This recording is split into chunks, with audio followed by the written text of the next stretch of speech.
আজকে শান্তিপুর এই বন্ধুসভা হলে কি অনুষ্ঠানের আয়োজন করেছেন?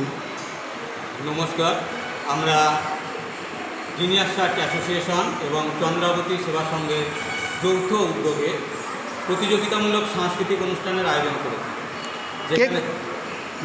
যেখানে ছিল নাচ, গান, আবৃত্তি এবং অঙ্কন প্রতিযোগিতা। কে কে উপস্থিত ছিলেন আজকের এই অনুষ্ঠানে?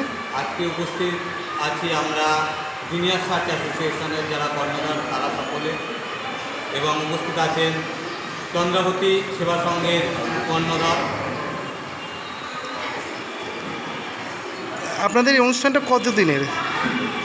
আমাদের কত দিনের? আমাদের অনুষ্ঠানটা 2 দিনের। আজ হচ্ছে নৃত্য এবং গান, আগামীকাল আছে অঙ্কন এবং আবৃত্তি।